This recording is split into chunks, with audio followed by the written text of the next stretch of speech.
Peace and blessings.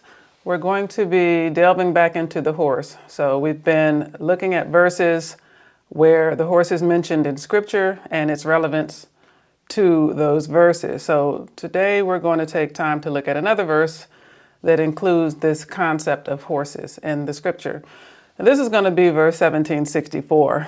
Now remember, we said that the spiritual meaning of the horse is the power and strength of your desires and goals. This is what we call dreams, what's present in our conscious mind and what you're actually thinking about in the backdrop of your subconscious mind.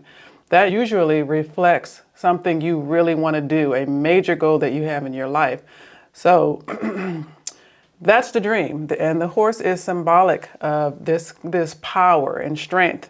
All right, so in our last presentation, we discussed that the problem with this power is that it can compete with your relationship with God, with following God, and living and following your dreams, in other words, can compete with following God. This is a big, big, big deal, a big issue that we have here in America. So let's get into the verse. The verse reads, "And incite whoever you are able of them with your voice. Assault on them all of your horses and men. Manipulate them in their wealth and children and make promises. But Shaitan promises nothing but delusion." So just to summarize a bit, in this verse, God is telling anyone who has decided to put themselves over people, leadership, role models, name brands, celebrities, whoever you want to call it, that's going to have this following without using his way. The right way, morality, justice, protection, peace, these attributes, these divine attributes, reverencing family and community life.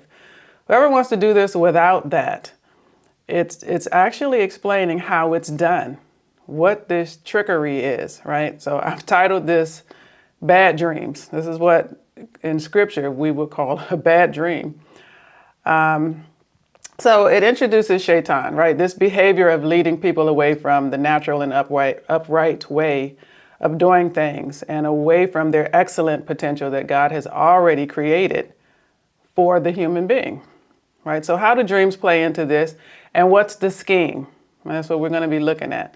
So let's look at this first line. "And incite whoever you can of them with your voice." So this is saying to find ways to make people question the advantages and disadvantages of things, right? So we know that everything has benefit and harm in it. Everything does. But the scheme and the scandal is to make the advantages outweigh the disadvantages, right? This creates doubt. So innately, we tend to know what's right and wrong. People know what's right and wrong. You know, some may argue that this is a controversial statement because of the times we're living in, but we do. It's built into us.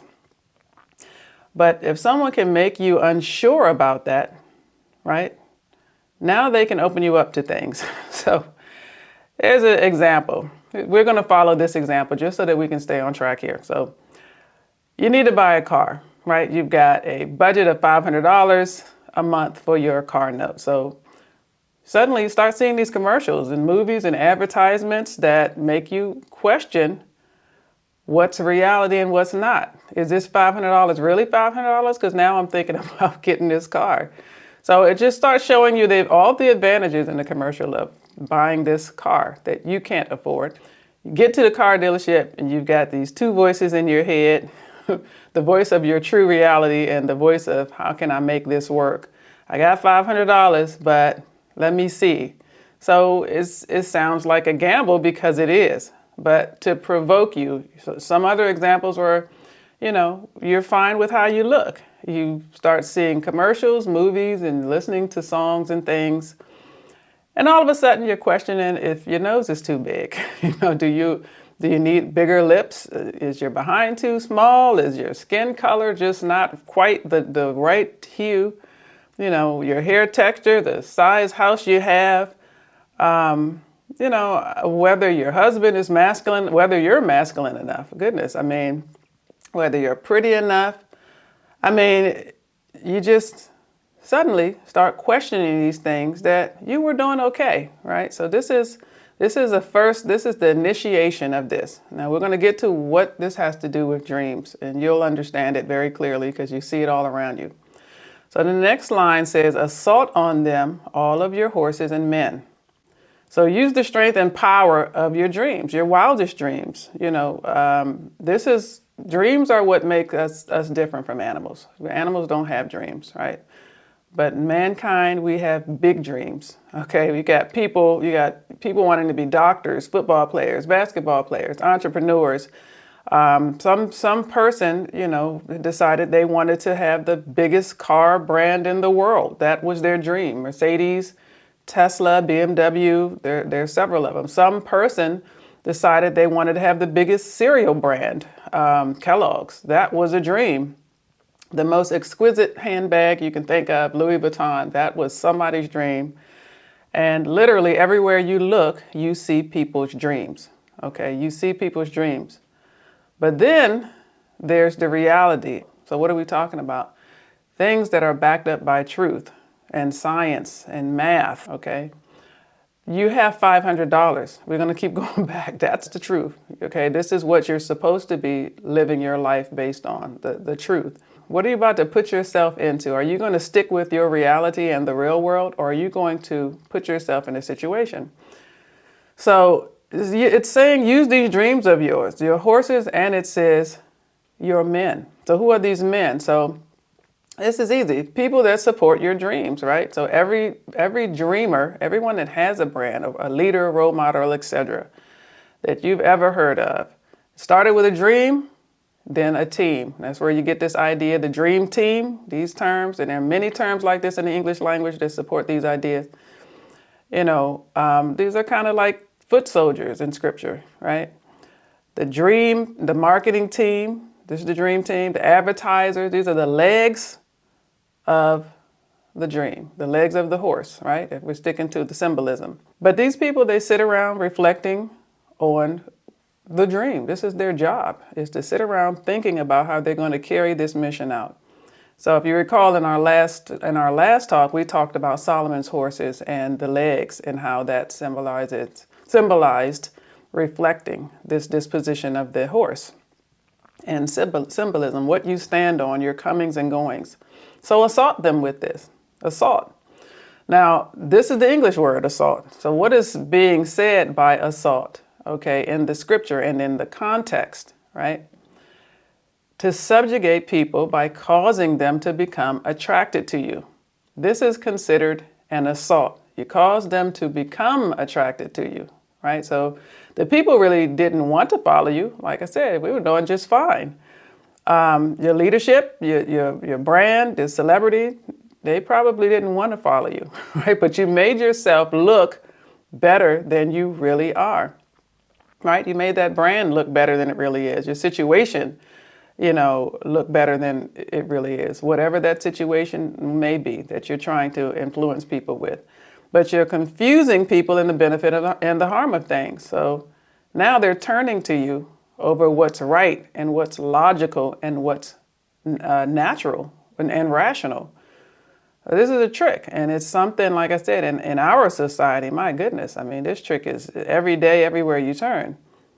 But ordinarily, any, leader, role model, or brand should be chosen by free will, meaning without being convinced. So if you have to be convinced of something, this is a sign that you need to make sure that you know what you're getting ready to get into, because that's called manipulation. You already know what you can afford to do, right?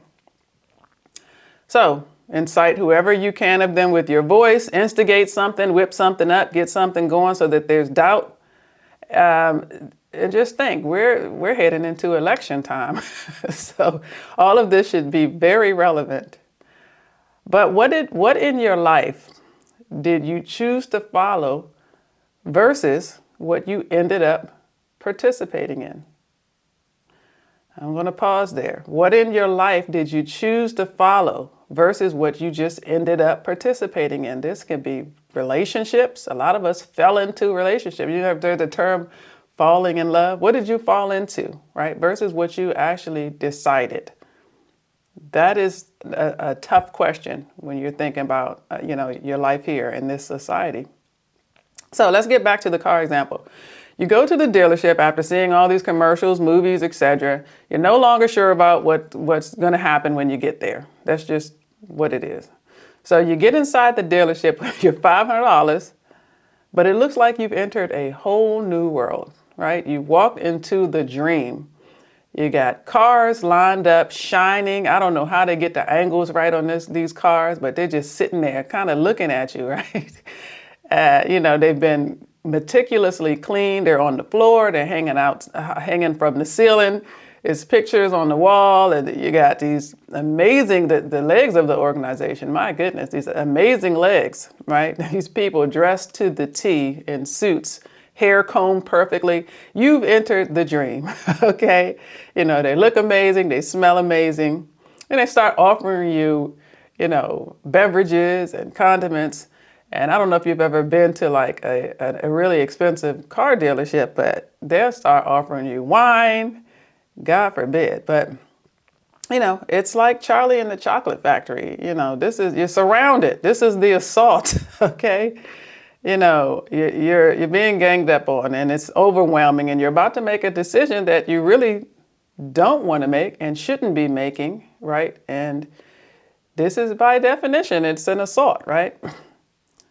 But by doing this, they're able to have you join them in their dream. That should be scary, right? It's like that movie, The Matrix or The Wizard of Oz, where you have somebody sitting behind a curtain somewhere creating a reality, right? That's not the real reality. Again, your true reality is that you have $500 a month for your vehicle. That's the real world. And here you are, making their dream your dream. But just think about that for a moment. You got that image that person created of their destiny many, many years ago, probably when they were a child, the dreamer that they had of themselves selling this brand or whatever, being the leader or whatever it is.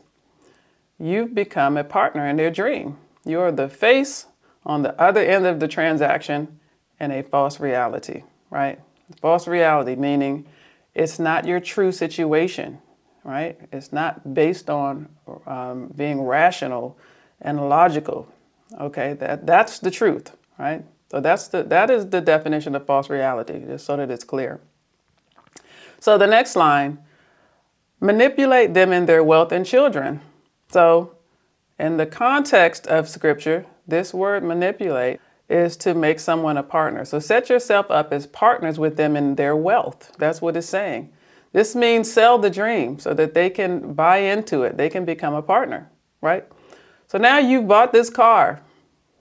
You've bought this car that you can't afford. Now it's official.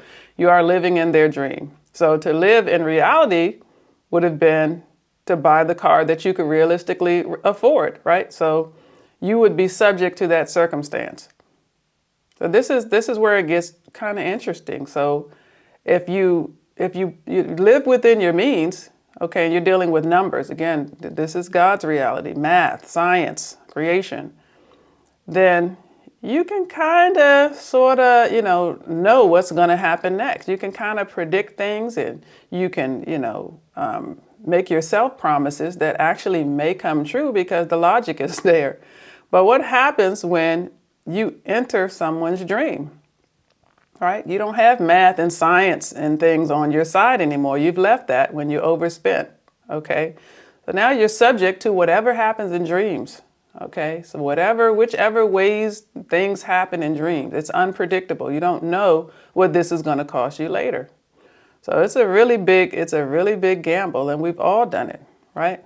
We've all done it. But, when we're constantly being inundated with commercials, movies, and songs and things that are shaping the backdrop of how we think, they don't have to do much. These corporations and, these leaders and, these people, they don't have to do much because they've already made us question everything. We're acting like we don't know right from wrong anymore. We're acting like there's no natural way of doing things. There's no normal, just original way of doing things. We're just not sure. Everything's questionable. Everything's up for questioning.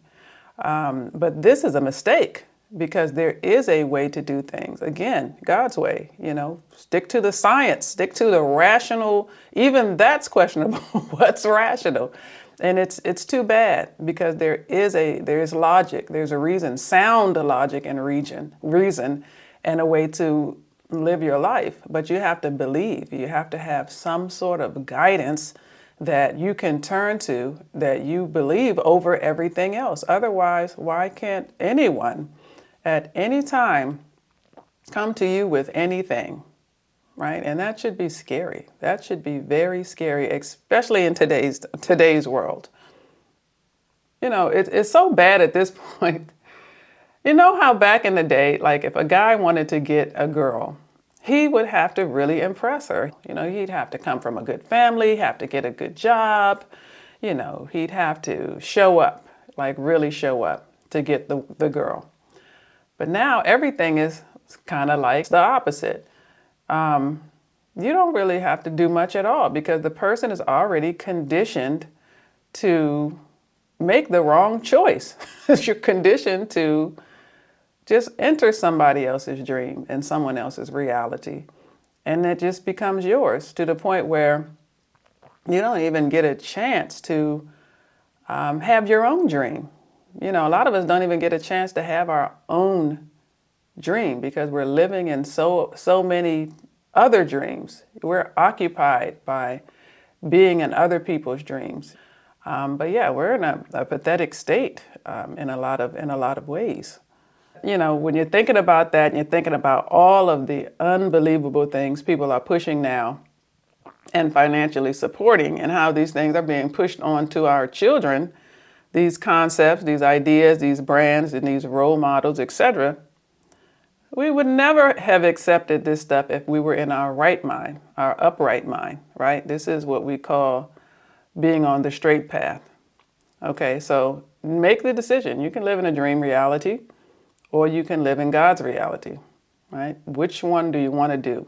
So lastly, make them promises. Satan promises nothing but delusion. That's the last line in this verse. Where do you see it in everyday life? Seal the deal. Where do you see it? Where do you write your name down on the paper and you got the date there and you got payment dates and arrangements for the next God knows how many years, 5 years for a car, 30 years for a house.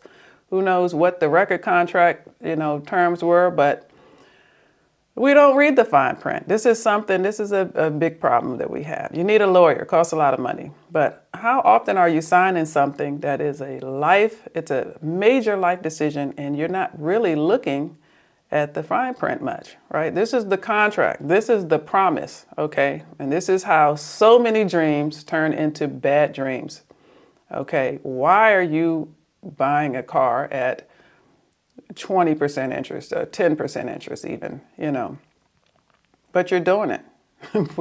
We're doing it.